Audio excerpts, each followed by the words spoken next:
I'm retreated. My butt won't shut up. I think I remember that one. All right, hello everybody! My name is Pandez, and I'm very, very excited to be here tonight. Xander was talking a minute ago about Twitter, and I am horribly addicted to Twitter. I spend way too much time on my phone on Twitter, and I realize this is a very, very bad thing. Like, a normal person needs to get addicted to Twitter. It's like, I'm on Twitter. Me, we're talking about my brain and the crazy stuff that goes on up here. Put that with following hundreds of furries, and that just makes it go exponentially worse. The worst part is I also follow a lot of musicians. So of course my brain combines the two on a regular basis. I'll be sitting there and someone will tweet, oh hey, it's the anniversary of The Lion King. Oh, that's so great. And someone else will be like, oh yeah, I think I picked up an STD this weekend at that convention. And my brain goes,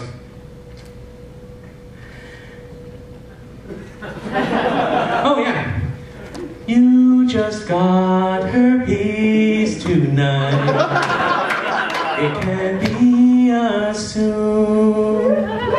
That shit's like glitter, it ain't going anywhere. Your sex life now is doomed. That's what goes on in my brain. I'll go through, oh hey, you know, they're re-releasing another Elvis track. Oh, that's great. Well, since I've been a furry, the internet's where I dwell. But now I'm being plagued by trolls who tell me, furry if and hello, baby. I'm feeling so trolled now, baby. I'm feeling so trolled now. I'm feeling so trolled, I wanna cry. Well, that's it. Like, oh, what's going on, what's going on? Oh, hey, Daughtry's gonna be playing at the same time as Anthrocon's going on. At Anthrocon, Uncle Kage's never wrong. And the doors I keep the peace and harmony. At Anthrocon, the elevator line is long. You better pray to God that you don't have to pee. All these places and these faces are furry. Let's see. What's on here? Another furry convention coming out. Hey, the Bare Naked Ladies are going to be releasing a new album. I go to cons and just hang with my friends. If I drink and get drunk and I pass out, does anyone give a damn? And if they do, well, I'll never forget, because it won't take long for them to post pictures up on the internet.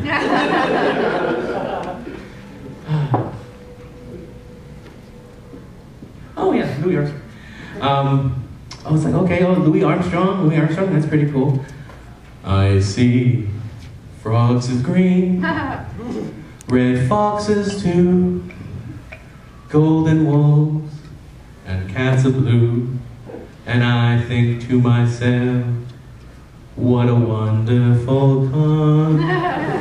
You'll see hundreds of people over the next few days, all here to embrace our furry ways. And I think to myself, what a wonderful con.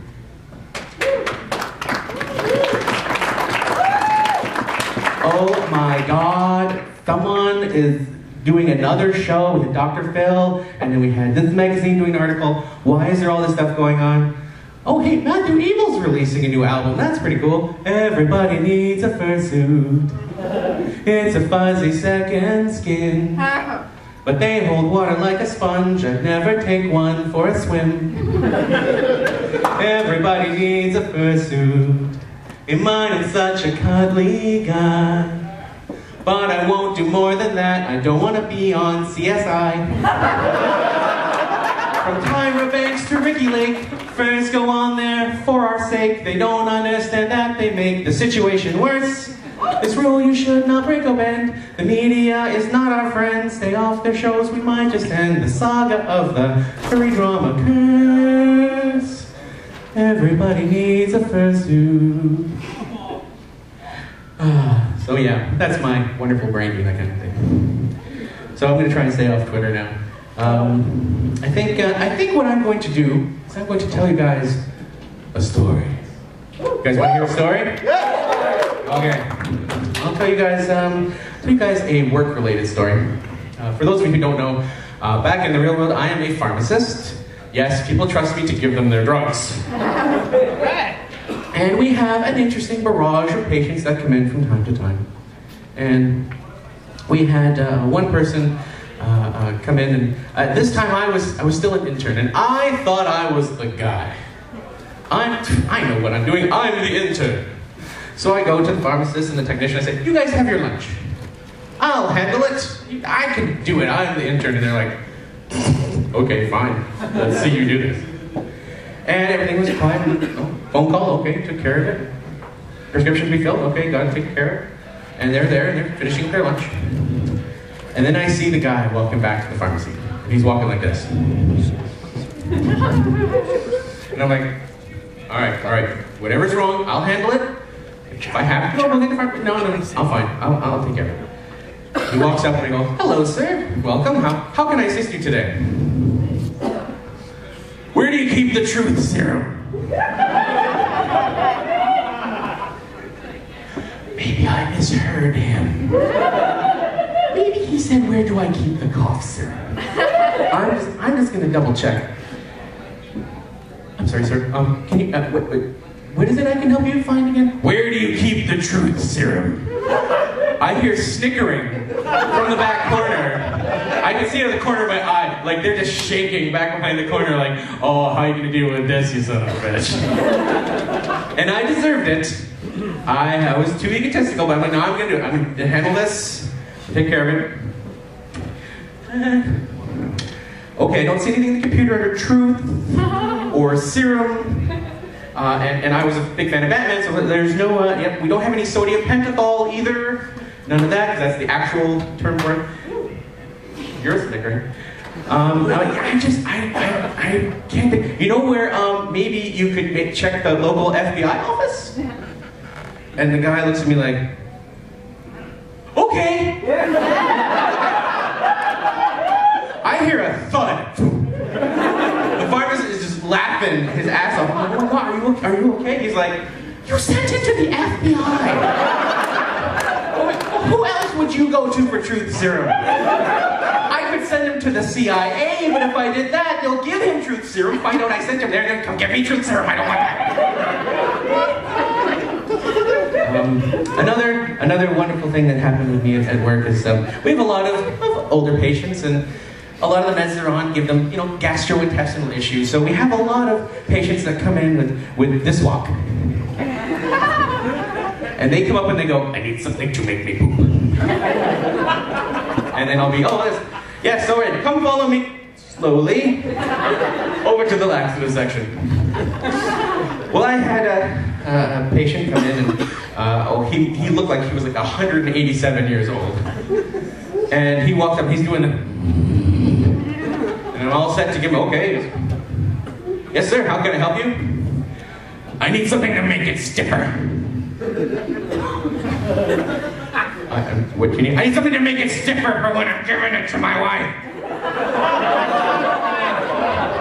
And I'm calm, I'm cool, I collect. I'm like, okay, I'm gonna handle this professionally. In my brain, I'm like, "Oh,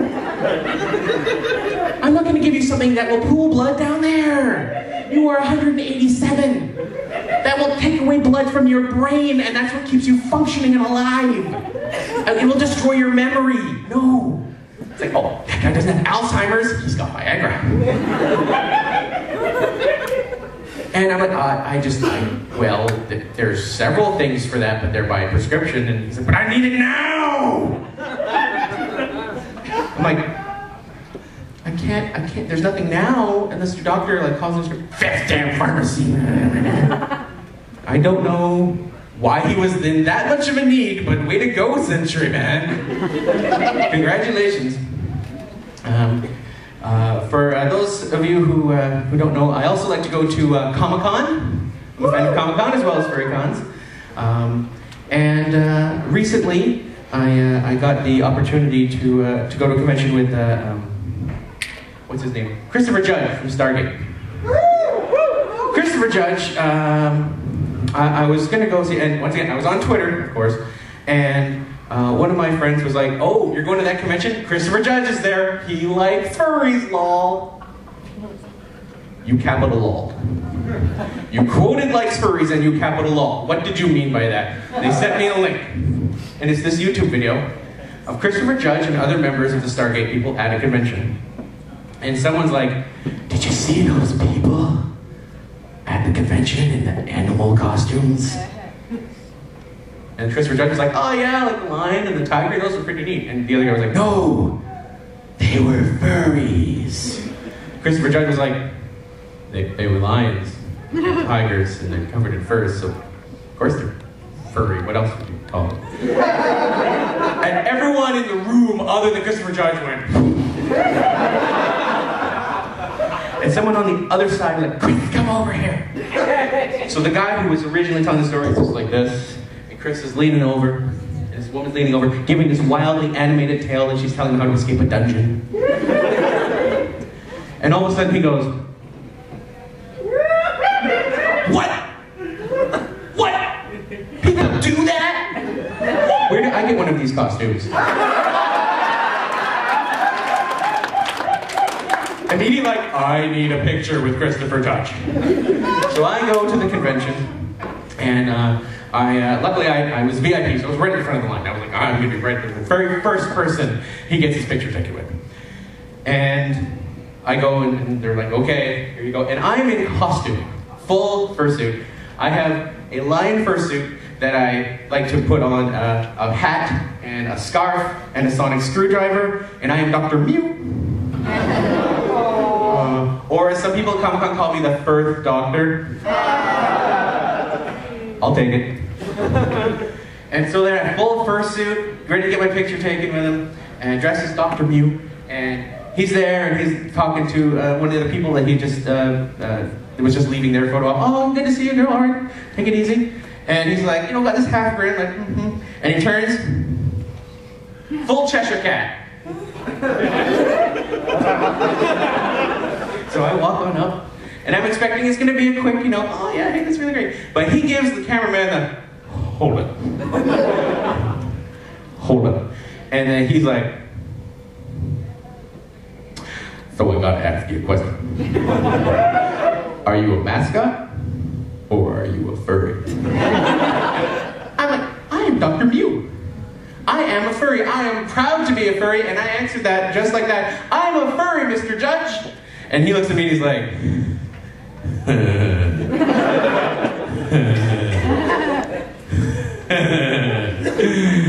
"Yeah." I think the best response I've ever gotten from anyone when "Oh, hey, I'm a furry." Yeah. I also got an opportunity recently to, other than being Dr. Mew, I'm also a huge fan of Star Trek. But recently I also, there was a convention that had a bunch of Star Trek people at it, and I was like, okay, go and get my picture taken with them. But the Doctor, Colin Baker, who played the Sixth Doctor, was also at the convention. So I'm like, oh, I need a picture as Dr. Mew with Doctor Who. That's just epic. I have to do this. So I'm standing there, and I'm waiting in line, and I'm like, okay, as soon as this next person goes, you'll be the first person in with Colin Baker. And I'm like, okay, that's great. All of a sudden, someone reaches out and grabs my arm, and I'm like, oh my god, it's 4chan, they're here to kill the furry, what's going on? And I look, and who has reached through the curtain to grab me? The Doctor. Not Colin Baker, Beverly Crusher, Gates McFadden from Star Trek The Next Generation. She has grabbed my arm, and she is pulling me back behind the curtain going, oh, we're doing this. We're doing this. And I'm just like, what the, I don't know what's going on. And the ticket girl is just like, but he doesn't have a ticket. But you don't mess with Gates McFadden. And I'm just like, what is this? I don't understand. What's going on? But am I dreaming? Is that what's going on? Because I had dreams that started that way when I was younger. We're not finishing that story. And so we get in there, and I'm just like, cameraman, help me, cameraman, I don't know what's going on. And he's just giggling, not helping, cameraman. Help me. So she pulls me over and she positions me like this, and I've got my sonic screwdriver. And I'm like this. And she positions herself like this. So we're doing like this tango / we're sonicking the camera. Why would I sonic the camera? I want this picture taken. And we're doing this picture, and all of a sudden I see the camera go, and she goes, is it good? The camera guy goes, yep, it's all fine. She goes, okay, and slowly she goes, and disengages from me, kind of like the saucer section and the driver section disengaging from the Enterprise D. She goes, make sure I get a copy of that, and then, like the drive section of the Enterprise, she takes off at warp speed. And I'm still standing there, like the saucer section, useless as fudge. I'm just like, nice to meet you, Gates, McFadden, Dr. Crusher. Wait a minute. A picture. Wait, how do I get a copy of that picture? I didn't have a ticket. I pulled out money from my wallet. I'm like Fry from Futurama. Shut up and take my money. And then, okay, we'll hook you up. Don't worry about it. Just go, don't worry. And then I look in my palm. I'm still holding the ticket for Colin Baker. I'm like, okay, I gotta get in line. He's gonna be here in any second. And they're like, yeah, good, better get back in line. So I go back in line for Colin. And I'm sitting there and I'm like, did that just happen? Seriously? You know, I've been in suit for like 8 hours. And there's no headless lounge here. Maybe I'm hallucinating. Did I dream that? That has to be what happened. There's no way that could possibly... And then, huh? What? It's time for the photo. Oh, okay. Colin Baker. Yay, this is great. And, all right, go through. And then I get to the end. And there's the photo. Me and Colin Baker on the table. And I'm like, oh, me and the doctor. Dr. Mew and Dr. Who. Oh, thank you so much. Oh, you wouldn't believe, I was hallucinating. And this place, you guys need like more water stations or something because this is crazy. And the girl's like, oh wait, you're the lion. I've got another photo for you over here. No, you don't. There's no way. I was like, Luke Skywalker from the second movie. It's not true. It's not possible.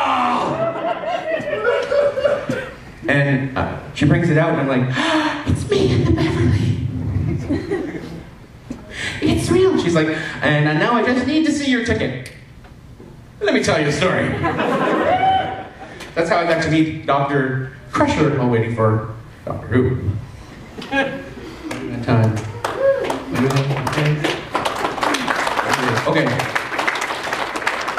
Is that about it? Or 2 minutes? 2 minutes. Okay. 1 minute. It's switched. 30 seconds. It's switched.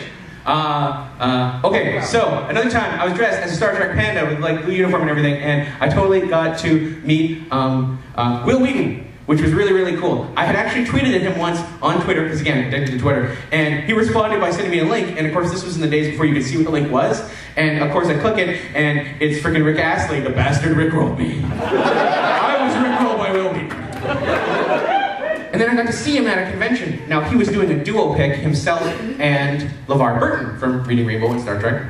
And I went in, and I'd taken a picture with LeVar a couple times before, and I go in there, and I'm wearing just like my regular outfit, like just the Star Trek, but no panda head or anything, because I want to picture regular me first, and then in fursuit. So I go there, I've got my feet on, but the rest is just human me, and in between them, yay, click. I go to turn, tap on the shoulder. LeVar Burton, where's the panda head?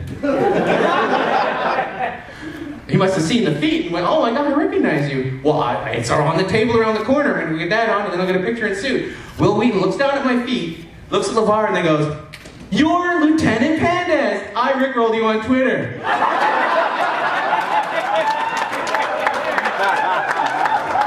And of course I'm like, oh yeah, that was totally great. I'll be back around in just a second. I get around the corner, I'm like, Will Wheaton knew me.